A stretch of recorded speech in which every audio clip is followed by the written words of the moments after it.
अस्सलाम वालेकुम students, welcome back again. मैं मोहम्मद वकास हूँ, your chemistry teacher, and this is your channel MWS chemistry. Previous video में हमने beta elimination E2 bimolecular reactions को स्टडी किया और उसके मैकेनिज्म को देखा, very similar to SN2 reaction you know. और यहाँ पे अब हम देखने जा रहे हैं बीटा एलिमिनेशन यूनिमोलिकुलर यानी बीटा E1 रिएक्शंस पे।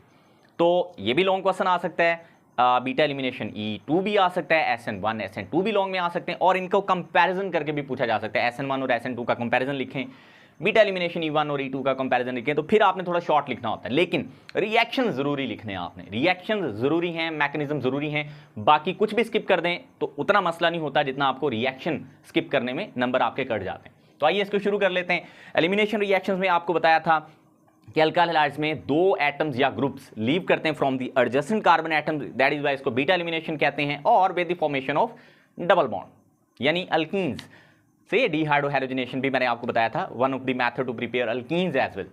तो आइए इसको हम शुरू करते हैं। टर्शियरी अल्काइल हैलाइड्स इस तरह के रिएक्शन चूंकि शो करेंगे, टर्शियरी अल्काइल हैलाइड्स इस तरह के रिएक्शन शो करते हैं। और मैंने आपको प्रीवियस वीडियो में यह भी बताया था कि अगर हम कंपैरेटिवली ज़्यादा पोलर सॉल्वेंट लेंगे तो वो रिएक्शन हमारा SN2 या SN1 की तरफ शिफ्ट होगा, और अगर हम अल्कोहलिक मीडियम यानी लेस पोलर लेंगे तो फिर हमारा रिएक्शन बीटा E1 या बीटा E2 की तरफ शिफ्ट होगा। वो डिपेंड करता है कि आपने प्राइमरी अल्काइल हैलाइड लिए हैं या सेकेंडरी। अगर आपने प्राइमरी अल्काइल हैलाइड लिए तो बीटा E2 होगा, इतना कुछ बोली जा रहा हूँ, और अगर आपने लिए हैं टर्शियरी अल्काइल हैलाइड्स तो आपका बीटा E1 होगा, जिसमें दो स्टेप होंगे। ये टू स्टेप रिएक्शन है, one is the slow step as we have studied in SN1 reactions, and the second one is fast step. And you know slow step में एक ही मॉलिक्यूल हिस्सा लेता है, इसी वजह से इसको यूनिमोलिकुलर रिएक्शन बोलते हैं। तो ये सारा कुछ मैं आपको बता चुका हूं। अब हम आते हैं अल्काइल हैलाइड्स के। टर्शियरी अल्काइल हैलाइड्स इस तरह के रिएक्शन शो करते हैं। Which type of alkyl halides show such type of reactions? Yes, tertiary alkyl halides. And first step is very similar to SN1 reaction.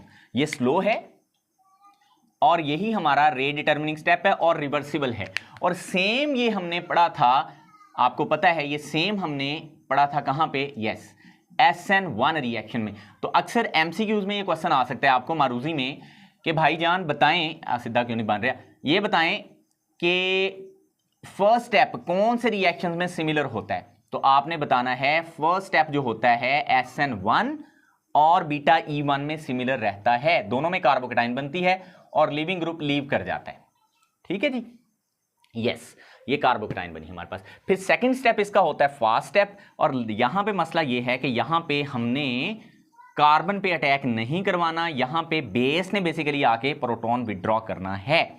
सही है, तो कार्बोकेटाइन पे यानी इस कार्बन पे अटैक नहीं होना। जो हमने बेस डाली यहाँ पे, लेट्स सपोज OH नेगेटिव डाली है, OH नेगेटिव यहाँ पे बेस है, तो वो क्या करेगी, एक हाइड्रोजन को यहाँ से रिमूव करेगी, लेट्स सपोज। तो ये सारे ही बीटा हाइड्रोजन हैं। देखो ये हमारा कार्बन था जिसके साथ हाइड्रोजन डायरेक्टली जुड़ा था, तो ये अल्फा कार्बन है, ये beta carbon, beta carbon, beta carbon, जिसमें से मर्जी आप हाइड्रोजन को निकाल सकते हैं। ठीक है, लेकिन अगर ये बीटा कार्बन डिफरेंट हों तो फिर इसमें क्या रूल होता है वो मैं थोड़ा सा आपको एंड पे बता दूंगा, तो या भी बता देता हूँ। तो यहाँ पे हमारे पास बनेगी, देखें ये पहले CH3 लिख लें आप, फिर ये कार्बन लिख लें, इस कार्बन के आगे भी ये CH3 जुड़ा हुआ है ये वाला, और ये नीचे की तरफ आप डबल बॉन्ड बना ली हूँ CH2। तो this is the product actually. ठीक है, और ये बेसिकली अगर हम इसको नाम देना तो लॉन्गेस्ट कंटिन्यूअस चेन ये वाली बनेगी कार्बन एटम्स की, ये वाली। तो यहां से नंबरिंग शुरू होगी 1 2 3, तो 2 पे मिथाइल है तो इसका नाम है 2 मिथाइल प्रोपीन। प्रोपीन 1 पे ही होती है तो प्रोपीन इसका IUPAC नेम है। ठीक है, और प्लस में बनेगा वाटर, यहाँ पे एलिमिनेशन होगी, जारी बात है वाटर बन जाएगा। तो उम्मीद है कि ये बात आपको समझ आ गई होगी, और ये टू स्टेप रिएक्शन है। सेकंड स्टेप इसका फास्ट होगा। अच्छा, जो मैं बात आपको बताने लगा था कि अगर लेट्स सपोज ऐसा ना हो कि ये एक जैसे मिथाइल ना हो, फॉर एग्जांपल ये ऐसे होता, ये ऐसे होता, ये वाला, यानी ये कार्बोकेटाइन बना होता, चलो ऐसे बना लेते कार्बोकेटाइन, ये इस तरह से बना हुआ है। सही है, तो अब ये भी बीटा कार्बन है, ये भी बीटा कार्बन है, और ये भी बीटा कार्बन है। तो अब यहाँ इस बीटा कार्बन के साथ कम हाइड्रोजन है, तो ये वाला हाइड्रोजन निकालोगे आप, ये नहीं निकाल सकते। अगर ऐसी कंडीशन हो जाए, इसमें सेड्जेफ एंड हॉफमैन रूल लगता है, FSC यानी इंटर की क्लासेस पे ये नहीं लगता, लेकिन हायर क्लासेस पे ये लगता है। अगर तो एक जैसे हैं बीटा कार्बन्स तो फिर तो आप जहां से मर्जी हाइड्रोजन निकाल दो। अगर एक जैसे नहीं है, यहां पे बीटा कार्बन मिथाइलिन ग्रुप है, ये मिथाइल होते हैं और ये मिथाइलिन कहलाता है। तो फिर आप जिसमें कम हाइड्रोजन होंगे उसमें से आप हाइड्रोजन को फर्दर निकालोगे। तो ये सेट्जेफ एंड हॉफमैन रूल यहाँ पे 2 लगते हैं, इसको हम सेट्जेफ रूल बोलते हैं, ये जो मैंने अभी बताया इसको हम बोलते हैं मोर सब्स्टिट्यूटेड प्रोडक्ट यहाँ पे बनेगी as compare to less substituted product.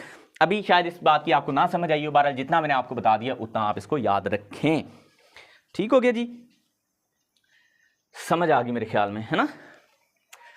दीवाना हुआ मस्ताना हुआ तेरी चाहत में कितना फसाना हुआ, तेरे आने की खुशबू तेरे जाने का मंजर, तुझे मिलना पड़ेगा अब जमाना हुआ।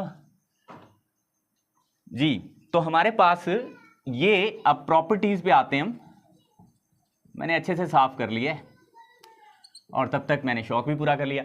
प्रॉपर्टीज में यानी फीचर्स में आप ये लिख सकते हैं कि ये यूनिमॉलिक्यूलर रिएक्शन है, यूनिमॉलिक्यूलर रिएक्शन है बिकॉज इसके स्लो स्टेप में यानी रेट डिटर्मिनिंग स्टेप में ओनली वन मॉलिक्यूल जो है, वन मॉलिक्यूल वो हिस्सा ले रहा है और वो आपको पता है अल्काइल हैलाइड है।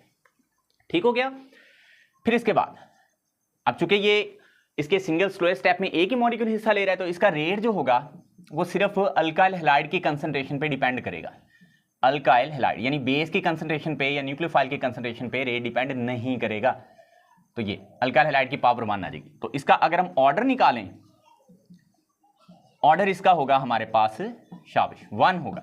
मॉलिक्यूलैरिटी इसकी बिल्कुल वो भी सर 1 होगी, ऑफ कोर्स 1 होगी। उसकी वजह ये है 1 इसलिए होगी बिकॉज स्लो स्टेप में एक ही मॉलिक्यूल ने हिस्सा लिया और इसमें कार्बोकेटाइन इसेंशियली फॉर्म होगा, कार्बोकेटाइन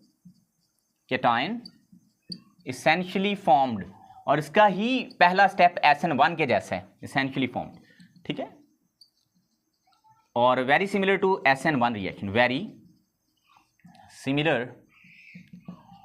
ये भी बताना ये अल्कोहलिक मीडियम में होगा, ये याद रहे, ये सारा कुछ अल्कोहलिक मीडियम में होगा, ये आपने याद रखना है। अगर एक्वस मीडियम लोगे तो फिर ये रिएक्शन नहीं, फिर SN1 रिएक्शंस होंगे, very similar to SN1 reactions. ठीक है, अच्छा टर्शरी अल्काइल हैलाइड इस तरह के रिएक्शन शो करेंगे, सही।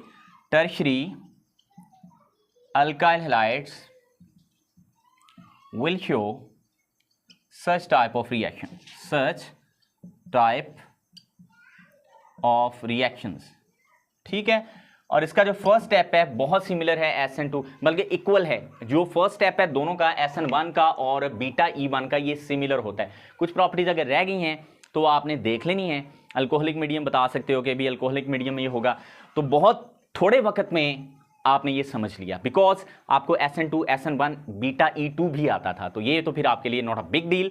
आगे हमारे जो रिएक्शंस हैं, some important reactions of alkyl halide जो कि अदर देन SN1 SN2 या बीटा E2 बीटा E1 है, तो उसके बाद हमारा ग्रिग्नर्ड रीजेंट्स पे हमारा एक बड़ा अच्छा लेक्चर होगा, वो आपने स्किप नहीं करना, बहुत इंपॉर्टेंट होगा, बड़े ही आसान तरीके से मैं इंशाल्लाह वो आपको समझा दूंगा। तब तक के लिए मुझे इजाज़त दें, अल्लाह हाफिज़। लेकिन वीडियो को लाइक ज़रूर करना है।